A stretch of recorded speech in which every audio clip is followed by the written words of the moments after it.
Planet Dolan. This video contains images that some may find disturbing or upsetting. Viewer discretion is advised. From covering up taboo toilets to farmyard shenanigans that make you want to vomit, we look at 11 controversial album covers that were banned. Hello there, my name is Shima and I'll be your feline narrator today, reading out amazing and unbelievable facts while you get nice and cozy. Number 11. Just looking at this, I really find it hard to believe that anyone would have a problem with it. Just a couple of people hanging out in a tub. Well, stuffed into a tub, but what's wrong with that? Well, actually, it has nothing to do with the tub or the people. The reason the album cover for If You Can Believe Your Eyes and Ears by the Mamas and the Papas was banned was because it featured a toilet. Yep, apparently in 1966, showing something we see every day was so taboo that they had to reissue the album cover with the toilet hidden. Jeez, the people who banned this one would probably have a coronary at what else is on this list. Number 10. Nothing Shocking is the most misleading title ever, or at least it was for the people at the time since they got this relatively tame cover banned. This album cover became pretty iconic for the band Jane's Addiction, and I can see why. The conjoined twins, flaming hair, it's all very visually striking. But it was likely banned because it showed, dun dun dun, boobies. If this cover was released today, it might come across as trying too hard and too edgy for you. But in 1988, the exposed breasts were enough to get it banned.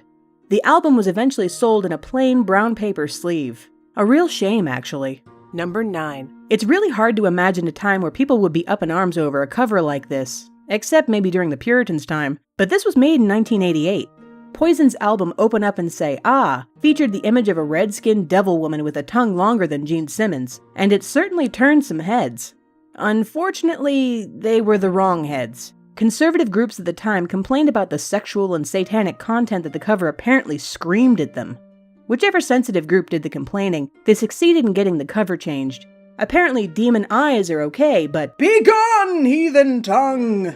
Or something like that. Number 8. This is probably the most well-known of any band album artwork, but I guess that's what happens when it's an album of the biggest band in the world. Yesterday and Today by the Beatles was only released in the US and Japan, but it caused quite a stir in the former. There was a huge public outcry over the image of broken baby dolls and butchered meat, and thus the cover was pasted over with a boring band photo. There's a twist to this story though. Apparently, the original image wasn't even intended to be an album cover. Both the band and the record company blame each other for the mistake, but maybe they're just trying to cover the whole thing up. Either way. Number 7. Seeing as breasts weren't acceptable on album covers in 1988, you can imagine that they were even more unacceptable in 1974. Roxy Music's album Country Life had a photo of 2 scantily clad models in front of some trees. It was far too much for society to accept, and the cover was banned in several countries. Nudity, partial or otherwise, never seems to mix well with music. Well, nowadays it does, but that's besides the point. Anyway, the band re-released the album in America with an updated image of just trees. Scandalous. Number 6. Guys, if you're gonna put a naked 11-year-old on your cover, she really shouldn't be holding something that looks like a flying dildo. Just saying. Record stores refused to stock this icon of controversy from Eric Clapton's Blind Faith debut for obvious reasons. Most likely, they wanted to avoid being locked up for selling something that could be deemed child pornography. The photographer for the cover apparently said something along the lines of, "Nah, man, you just don't get it.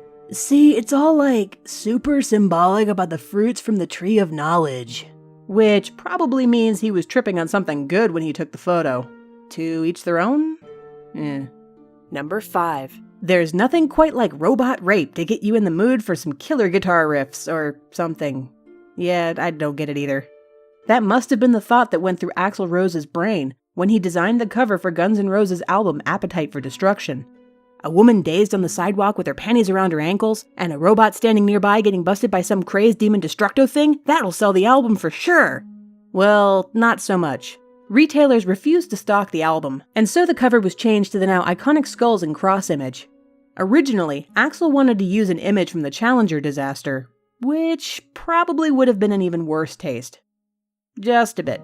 Well, maybe more than a bit. Number 4. This double barrel of wrong offended just about everyone who didn't identify as a zoophile. NoFX's album Heavy Petting Zoo featured a man molesting a lamb and was quickly banned from public view. Then the artwork for the single Eating Lamb took things more than a few steps too far. The cover depicted the same scene but with the man 69ing the lamb. it was banned even faster. I'm all about free expression and whatnot, but this was just shock value for the sake of it. Number 3. Well, if you were offended by the Blind Faith cover, then this one is probably going to offend you as well. That said, it's hard not to be more than a little grossed out by the clear sexualization of a child on the cover of the Scorpions' The Virgin Killer album. The image of the naked 10-year-old girl didn't sit well with, well, anyone, really. So it was quickly replaced with an image of the band looking, well, lame, in all honesty.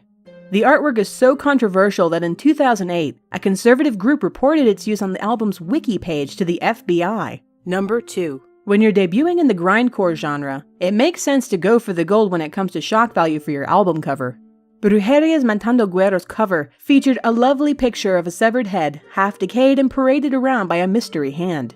The album art was, of course, banned in most countries for just being a tad over the top. But when you have feel-good songs like Shitload of Cum and Molesting Dead Children, I'm pretty sure getting banned is the overall objective.